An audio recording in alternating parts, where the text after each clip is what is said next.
Bismillahirrahmanirrahim.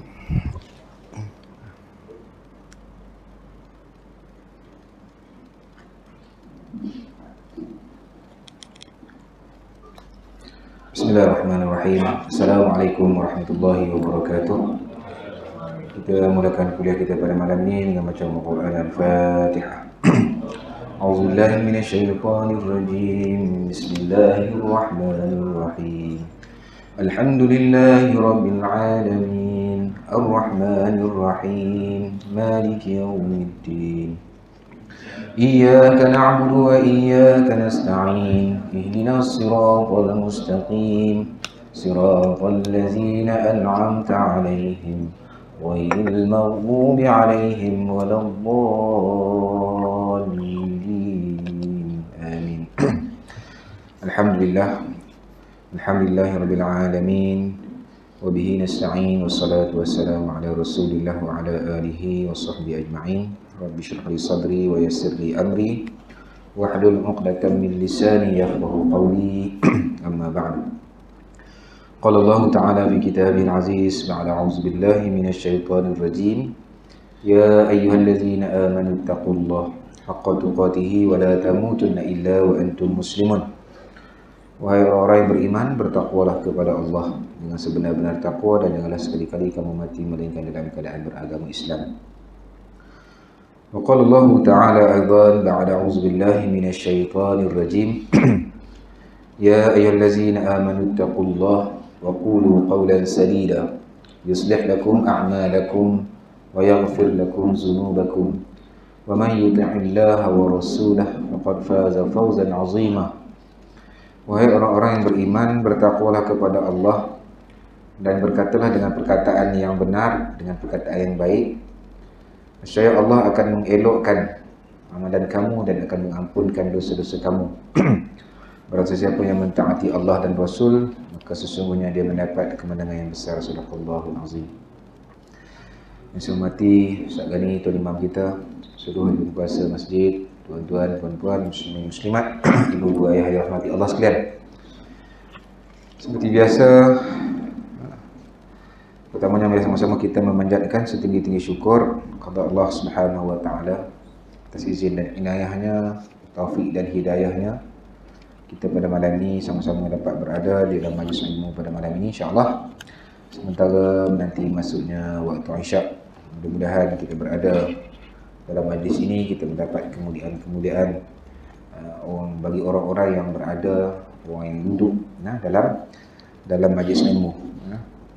Ada ulama mengatakan berdasarkan kepada hadis-hadis Nabi SAW, orang yang duduk dalam majlis ilmu ni dia akan mendapat kemuliaan.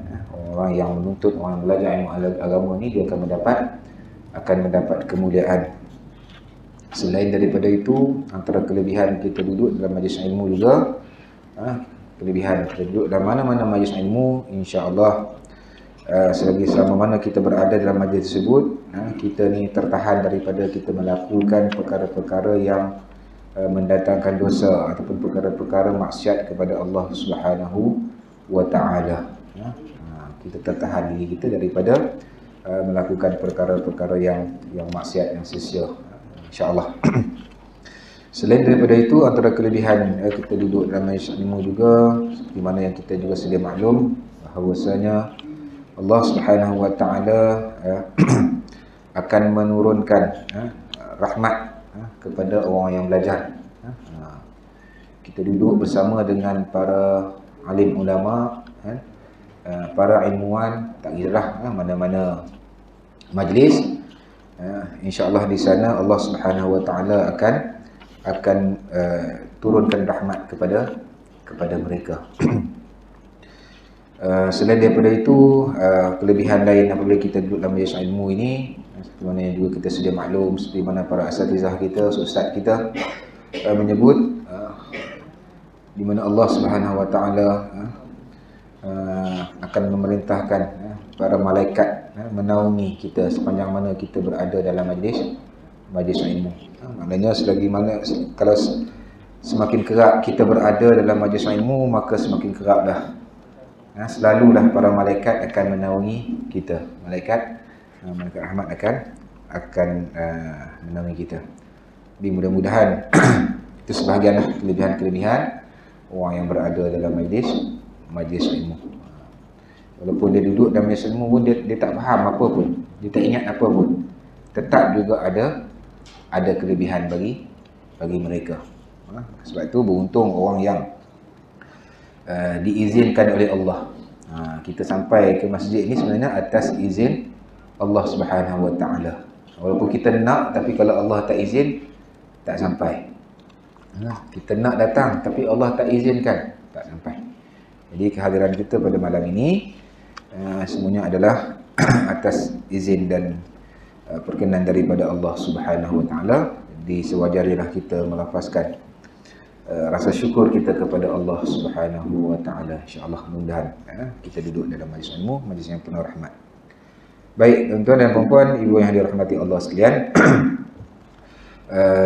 Mudah-mudahan semuanya berada dalam keadaan sihat walafiat. Jadi pada malam ini kita akan sambung hadis kitab Adabul Mufrad yang ditulis dan disusun oleh Imam Bukhari ini, iaitu pada hadis pada muka surat yang ke 50 apa? 53 kot. 53, saya rasa 53. Bab yang ke-28, hadis yang ke-56. Muka surat 53.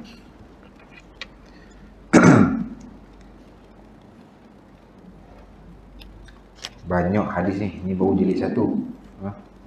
Saya duk kira-kira kalau satu malam 2 1-2 hadis je, ni tak sempat nak habis. Lama lagi lah nak habis. Kita tengoklah macam mana. Kita speedkan sikit ya. Satu banyak, yang kedua ustaz pun ponting selalu. Kejap ada, kejap tak ada. Baik, tuan-tuan dan puan yang dirahmati Allah sekalian, insya-Allah kita sambung bab yang ke-28, muka surat 53. Bismillahirrahmanirrahim.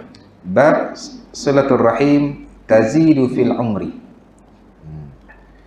Iaitu bab pada menyatakan silaturahim itu akan menambah umur, akan memanjangkan usia. Yang minggu lepas pun, sebelum ni pun masih lagi bab kelebihan silaturahim. Banyak riwayat-riwayat hadis-hadis berkaitan dengan silaturahim ni. Baik, hadis yang ke-56. Hadis marfu'. Haddatsana Abdullah bin Salih qala haddatsani Al-Lais qala haddatsani Aqil an Ibn Shihab qala akhbarani Anas bin Malik anna Rasulullah sallallahu alaihi wasallam qala man ahabba an yubsata lahu fi rizqihi wa an yunsa'alahu fi atharihi falyasil rahimah. Qala akhbarani Anas bin Malik anna Rasulullah sallallahu alaihi wasallam qala man ahabba an yubsata lahu fi rizqihi wa an yunsa'alahu fi atharihi falyasil rahimah. Kama qala. Daripada Anas bin Malik radhiyallahu anhu bahawasanya Rasulullah sallallahu alaihi wasallam telah bersabda, barang siapa yang suka bahawa diluaskan pada rezekinya, diluaskan rezeki. Siapa-siapa yang nak rezekinya itu diluaskan, dilapangkan, dimurahkan.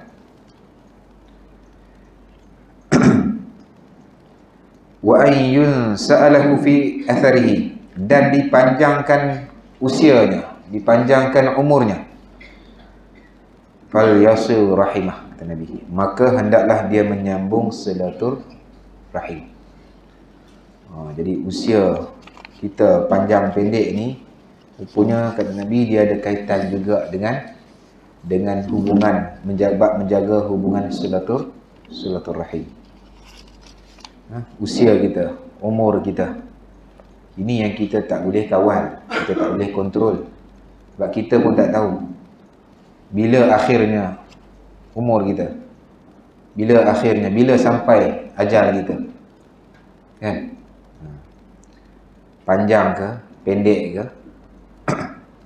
Semua tu di bawah qada daripada Allah Subhanahu wa taala. Semua tu di bawah kuasa Allah Subhanahu wa taala. Kata Nabi, orang yang siapa-siapa yang dia nak rezeki dia tu diluaskan dan juga umur dia tu dipanjangkan, maka dia hendaklah menyambung silaturahim. Hari ini mungkin Allah Subhanahu wa taala memanjangkan usia kita, mungkin dengan sebab kita termasuk dalam orang-orang yang sentiasa menjaga hubungan silaturahim, khususnya dengan kaum kerabat kita yang paling dekat, khususnya dengan hubungan kita dengan mak dan ayah kita. Kita jaga. Wallahualam, mungkin dengan sebab kita menjaga hubungan silaturahim ni, umur kita dipanjangkan oleh Allah Subhanahu wa taala. Ada ulama bahaslah, yang dikatakan umur panjang ni adalah umur orang yang menjaga silaturahim ni usia dia panjang dalam keadaan usia yang diberkati. Usia yang diberkati maknanya apa? Dia mengisi usia dia, mengisi umur dia yang panjang ini dengan melakukan amal soleh.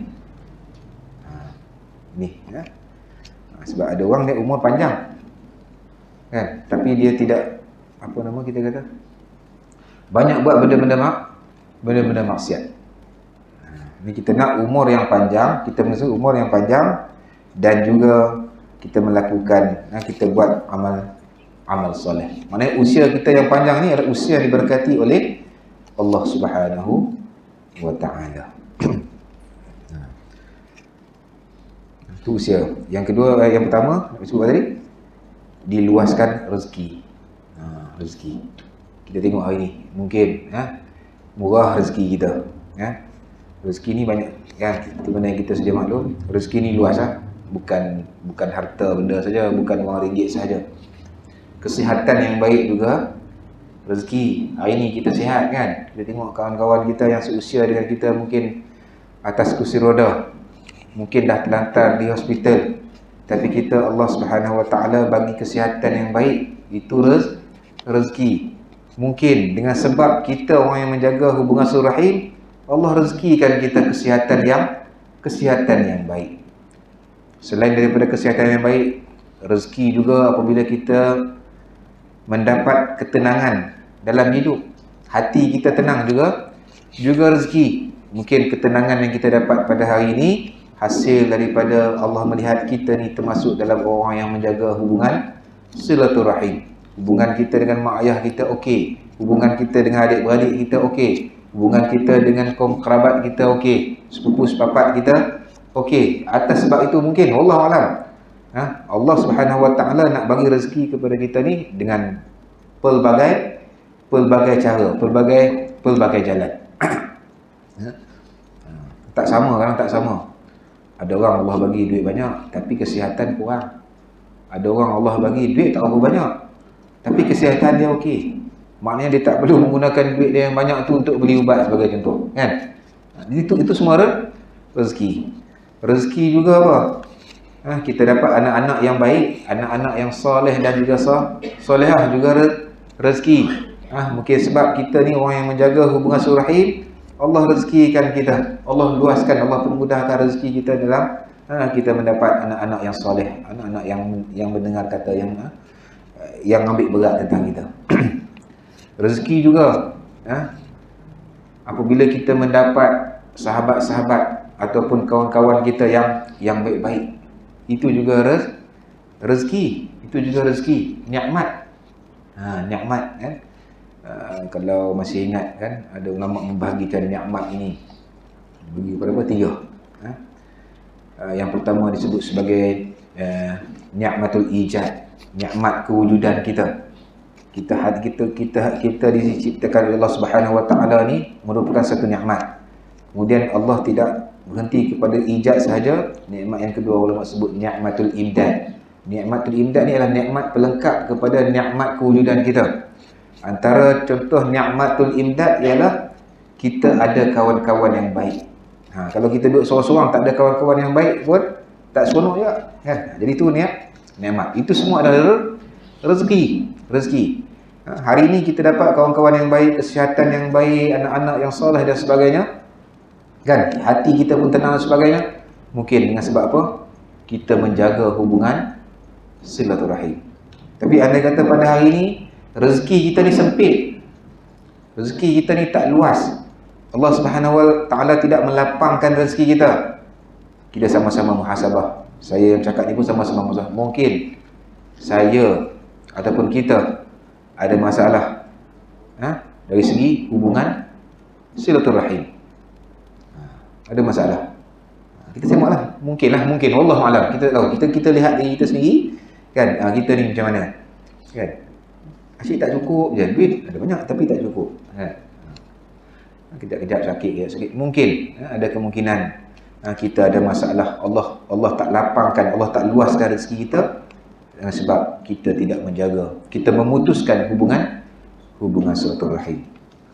Jadi salah satu cara, berdasarkan kepada riwayat ini, salah satu cara nak luaskan rezeki, nak melapangkan rezeki adalah dengan cara menyambung silaturahim.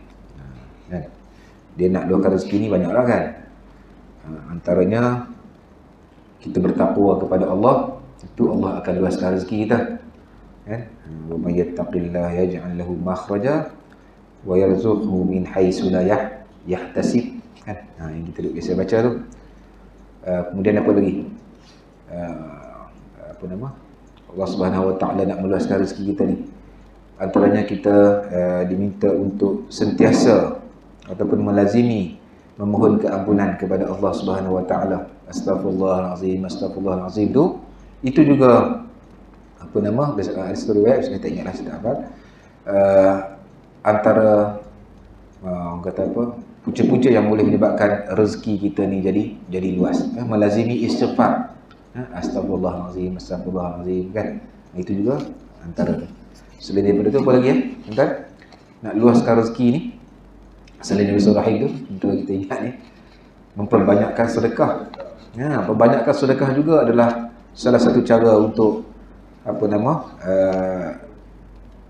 Allah Subhanahu wa taala akan meluaskan, melapangkan rezeki kita. Cuma dari riwayat yang kita baca ni nak luaskan rezeki dan nak panjang umur adalah dengan cara apa? Fal yasul rahimah, menyambung silaturahim. Baik, hadis yang ke-57. Hadis marfu', haddatsana Ibrahim bin Munzir qala haddatsana Muhammad bin Ma'ni qala haddatsani abi an Sa'id bin Abi Sa'id al-Maqburi an Abi Hurairah radhiyallahu anhu qala sami'tu Rasulullah sallallahu alaihi wasallam yaqulu man sarrahu an yubsata lahu fi rizqihi wa an yunsa'alahu fi atharihi falyasil rahimah. Daripada Abu Hurairah radhiyallahu anhu, beliau telah berkata, telah mendengar aku akan Rasulullah SAW bersabda, barang siapa yang suka dilapangkan rezekinya dan dipanjangkan, ini ditambahkan umurnya, maka hendaklah dia menyambung hubungan keluarga, hubungan silaturahim. Jadi hadis ni dia samalah riwayat dia tu, cerita pasal nak panjang umur dan juga nak diluaskan rezeki dengan cara menghubungkan hubungan silaturahim.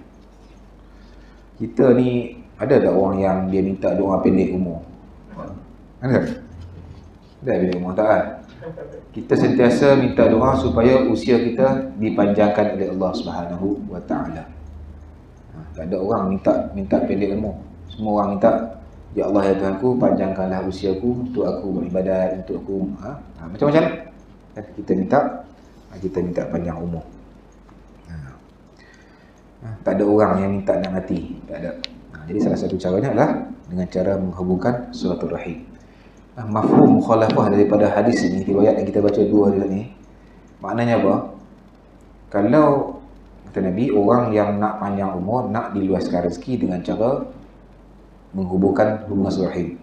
Mafhum mukhalafah maknanya makna sebaliknya, kalau kita tidak menyambung hubungan silaturahim, ataupun kita jenis orang yang suka memutuskan hubungan silaturahim, umur kita pendek lah. Nabi kata orang yang sebenarnya umur dia panjang. Jadi orang yang suka memutuskan silaturahim, dia suka suka bergaduh dengan adik-beradik dan sebagainya. Maksud sebalik daripada hadis ni, umur dia akan pendek. Wallahu a'lam. Wallahu a'lam. Jadi berusahalah untuk kita sentiasa menjaga hubungan silaturahim ini. Dia bab hubungan silaturahim ni mungkin ada keluarga tak ada masalah. Tapi saya sangat yakin di luar sana kan banyak masalah berkaitan dengan hubungan adik-beradik, hubungan mak ayah kan.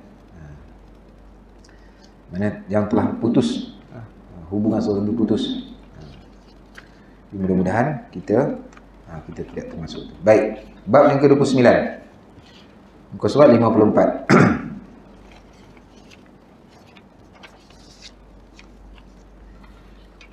Bab man wasala rahimahu ahabbahu Allah.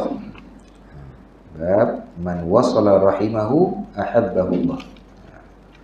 Imam Bukhari susun dalam bab ini, iaitu bab ada menyatakan barang sesiapa yang bersilaturahim, Allah Subhanahu wa taala akan mencintainya. Allah akan suka.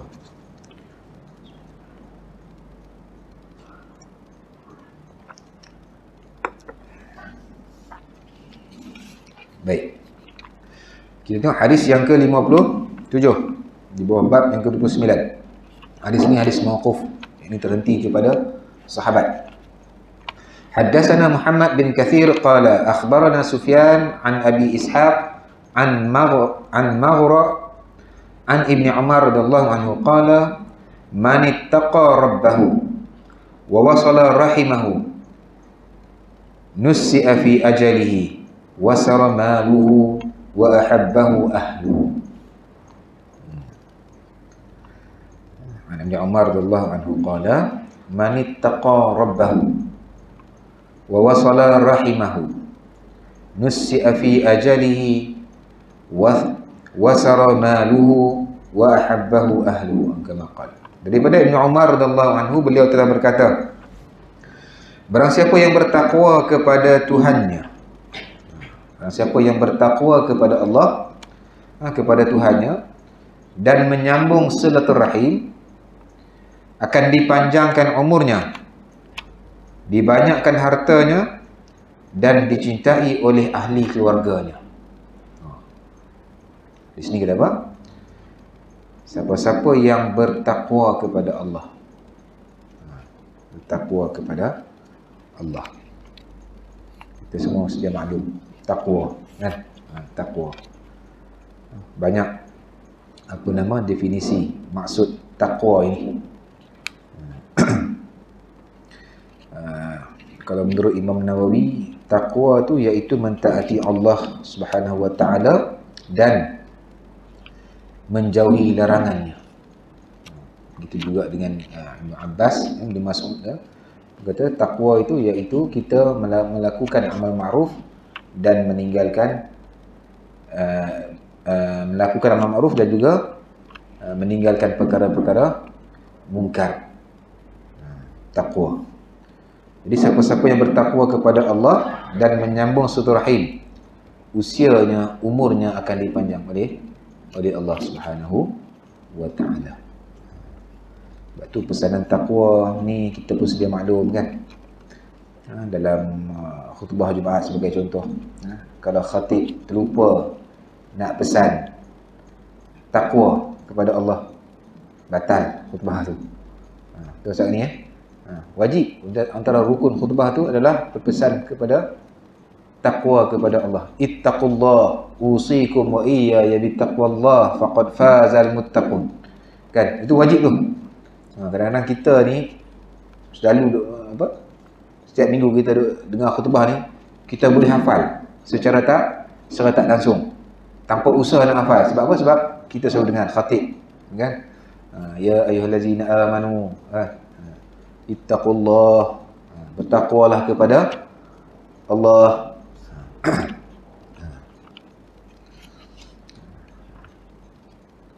Jadi siapa-siapa yang bertakwa kepada Allah, dan juga kita malah yang tadi riwayat tadi tak ada bertakwa kepada Allah tu. Yang ni orang yang bertakwa kepada Allah dan juga orang yang menyambung silaturahim, usianya akan dipanjangkan di Allah, yang pertama. Yang kedua, diluaskan rezekinya, dibanyakkan hartanya. Orang yang bertakwa kepada Allah, orang yang menjaga hubungan silaturahim, dia akan umur dia akan bertambah, harta akan bertambah. Harta akan bertambah. Dibanyakkan hartanya. Dibanyakkan harta ni pun banyak juga kan maksudnya. Tidak semestinya kalau wang ringgit tu bertambah-tambah ya tak. Kerana duit yang kita dapat, harta yang kita ada cukup. Mencukupi. Tak perlu sampai berhutang dan sebagainya, cukup. Hidup tak susah. Itu pun termasuk dalam dibanyakkan harta. Dan dicintai oleh ahli keluarga.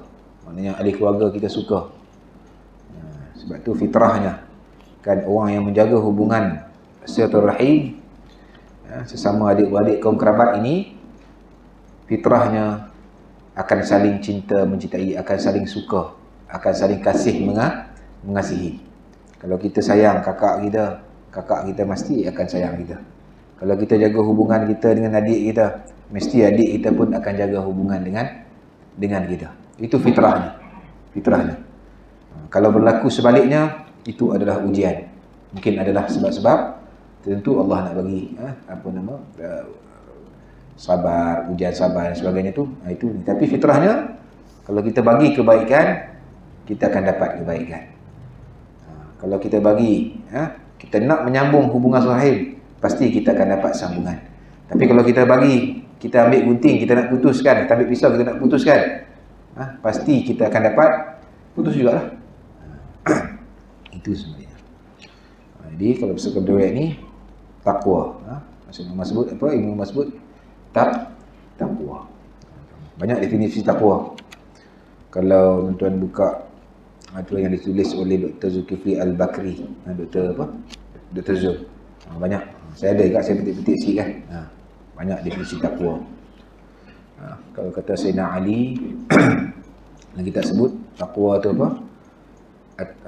Takwa tu al-khawfu minal jalil, yang pertama. Takut kepada pencipta, yakni Allah Subhanahu wa ta'ala. Takut kita kepada Allah berbeza takut kita dengan makhluk. Takut kita dengan makhluk, kita lari, kita tak nak jumpa.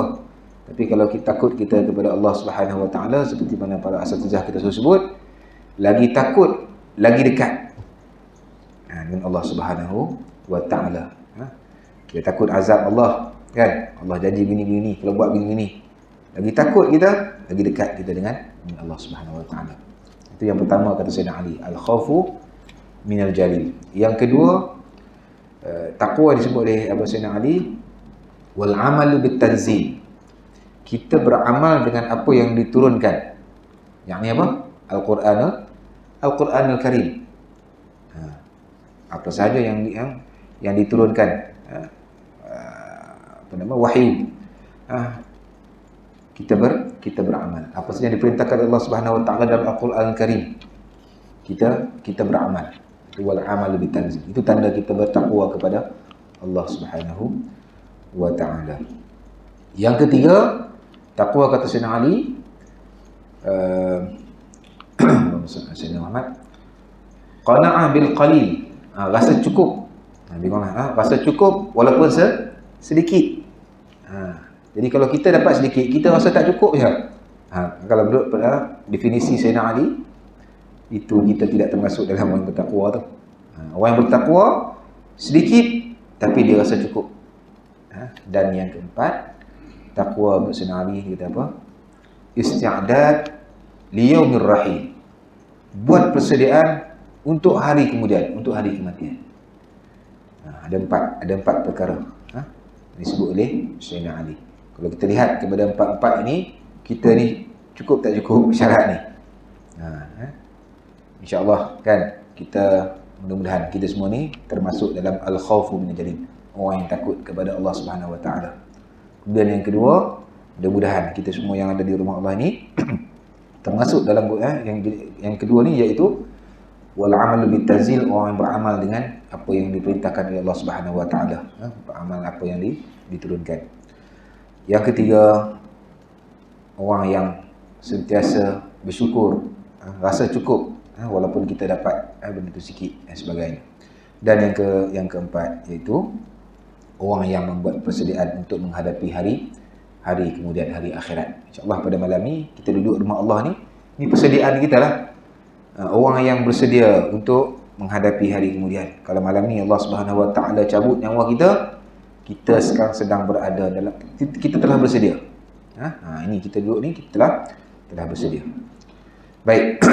Jadi misalkan kepada riwayat hadis yang ke-57 ini, bertakwa kepada Allah, sambung silaturahim, kita akan dapat panjang umur, harta, diluaskan rezeki kita, dan juga disayangi oleh ahli keluarga kita. Hadis yang ke-59, hadis mauquf juga. Haddatsana Abu Nu'aim qala haddatsana Yunus bin Abi Ishaq qala haddatsani Maghra Abu Mukhariq huwa al-'Abdi qala Ibnu Umar radhiyallahu anhu man ittaqa rabbahu wa wasala rahimahu unsi'alahu fi 'umrihi wa thara maluhu wa ahabbahu ahluhu. Dikuatkan riwayat ni. Sama je kata tu. Daripada Ibnu Umar radhiyallahu anhu bahwasanya barang siapa yang bertakwa kepada Tuhannya, barang siapa yang bertakwa kepada Tuhannya dan menyambung silaturahim, akan dipanjangkan umurnya, dibanyakkan hartanya, dan dicintai oleh ahli keluarganya. Baik, samalah. Hadis yang ke-59 58 tu riwayat dia hampir sama. Seterusnya bab yang ke-30, bab birrul aqrab fal aqrab. Bab birril aqrab fal aqrab. Bab pada menyatakan berbakti kepada kaum kerabat yang dekat. Hadis ni ada hadis marfu', hadis yang ke-60. Hadis marfu', haddatsana Haywatu bin Syuraih qala haddatsana Baqiyatu an Bahir an Khalid bin Ma'dan an al-Miqdam bin Ma'di Karib radhiyallahu anhu annahu sami'a Rasulullah sallallahu alaihi wasallam yaqulu innallaha yusikum bi ummahatikum summa yusikum bi ummahatikum summa yusikum bi abaikum summa yusikum bil aqrab fal aqrab. Kama qala daripada Al-Miqdam ibnu Ma'di Karib bahwasanya dia telah mendengar Rasulullah SAW bersabda, sesungguhnya Allah Subhanahu wa taala berwasiat, yakni Allah Subhanahu wa taala berpesan kepada kalian untuk berbuat baik kepada ibu-ibu kalian. Kemudian Allah pesan apa? Selepas ibu 3 kali. Berpesan supaya berbuat baik kepada ibu-ibu kalian. Kemudian berwasiat supaya berbuat baik kepada bapa-bapa kalian. Kemudian berwasiat berbuat baik kepada kaum kerabat yang paling dekat, dan seterusnya yang paling dekat. Ini pun kita dah baca sebelum ni dalam riwayat yang lain. Susunan kewajipan kita untuk menyambung silaturahim ni, nak buat baik ni. Pertama sekali adalah mak kita. Mak tu pertama. Mak pertama. Kita pun dah baca ya, hari-hari awal dulu. Kenapa mak ni pertama? Sebab tanggungjawab ataupun bebanan yang ditanggung oleh ibu itu melebihi daripada tanggungan bebanan yang ditanggung oleh ayah, oleh bapa kita. Mengandung kita 9 bulan. Yang tu ayah tak boleh lawan lah, tak ada. Kemudian melahirkan, ayah pun tak boleh. Kat situ pun dah tak boleh potong. Tak boleh potong. Mengandung 9 bulan, 10 hari, 9 bulan lebih. Kemudian melahirkan. Sakit, beban ditanggung masa mengandung kan, dengan penting, dengan macam-macam kan. Ini semua bebanan yang ditanggung oleh ibu yang sangat besar. Maka sesuailah kewajipan kita pertama sekali adalah ibu kita. Kena jaga, berbakti kepada ibu. Kemudian barulah ayah, kemudian siapa? Adik-beradik kita yang paling dekat. Kemudian ikutlah seterusnya yang paling dekat. kita baca hadis ni kita kena faham, sebab ada orang dia dengan mak ayah dia berkira. Mak dia berkira, dengan ayah dia berkira, dengan adik-beradik dia berkira. Kan? Tapi dengan orang lain, orang jauh, kawan-kawan dia, kadang-kadang dia sanggup buat, kan? Susah orang tu kan, sanggup tolong. Tapi adik-beradik dia yang susah, minta tolong sikit pun dia kedekut, dia tak nak dan sebagainya. Ada tak dalam masyarakat kita ni? Tak tahulah, saya rasa ada. Saya pun jumpa kat orang macam ni. Kalau dengan mak ayah berkira, dengan adik-beradik kira. Tapi dengan kawan belanja beratus-ratus habis tak ada masalah. Tapi kalau belanja makan adik-beradik, dia berkira. Dia berkira.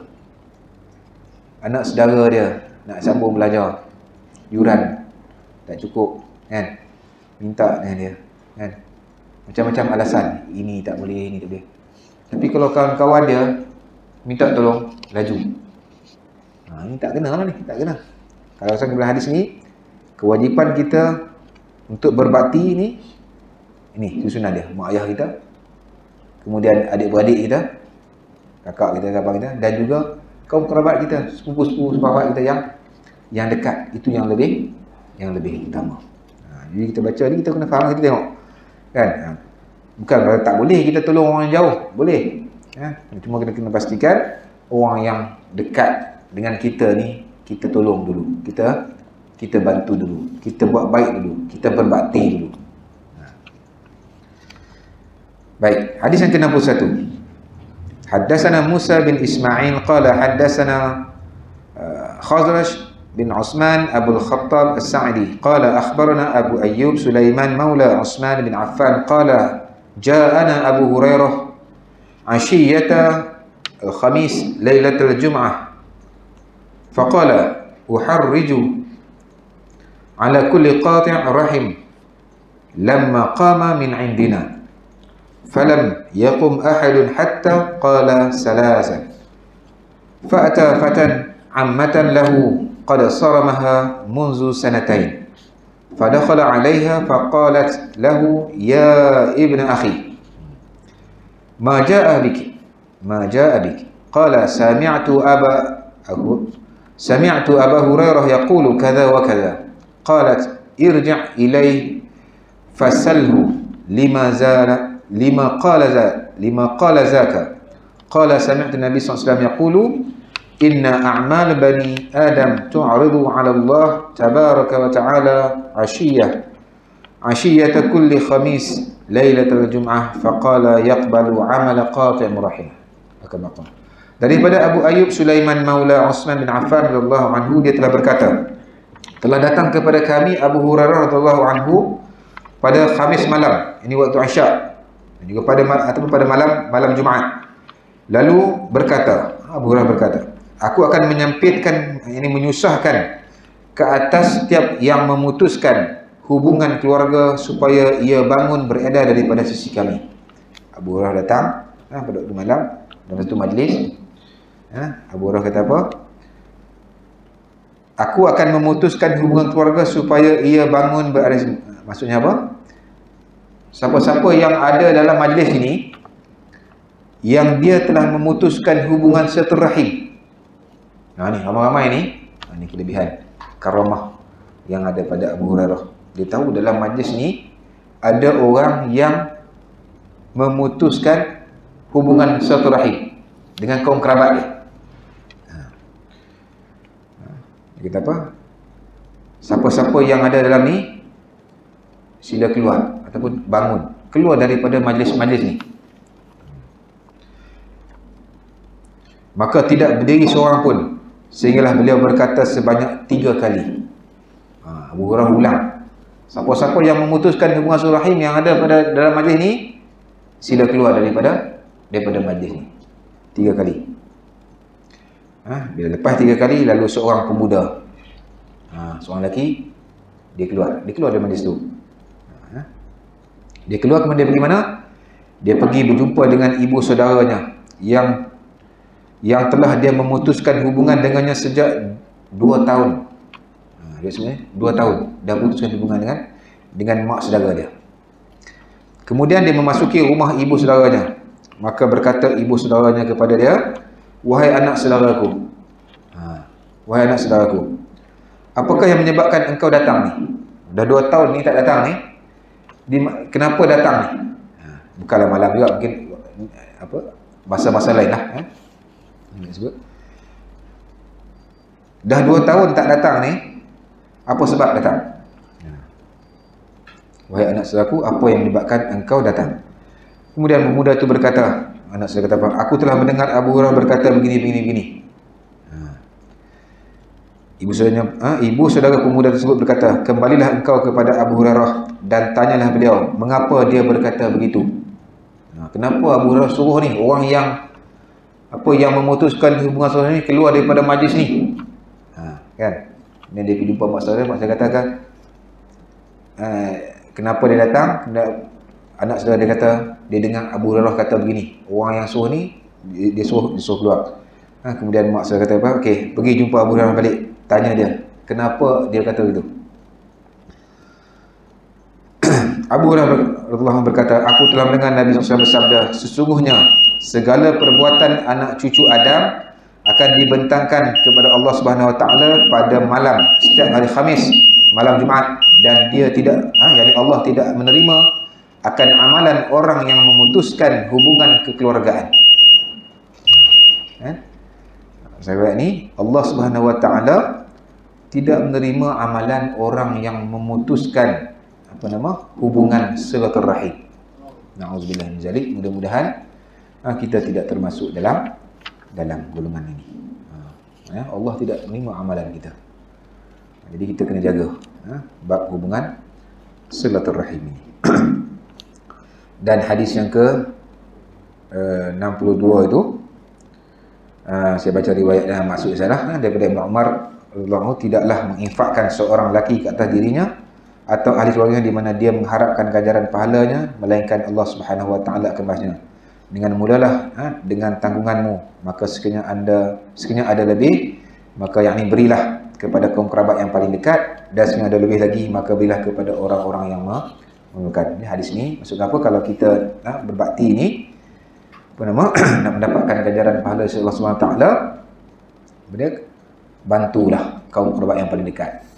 Lepas kita bantu, ada lebih lagi, kan? Bagilah kepada orang yang memerlukan. Itu cara untuk kita menghubungkan hubungan silaturahim.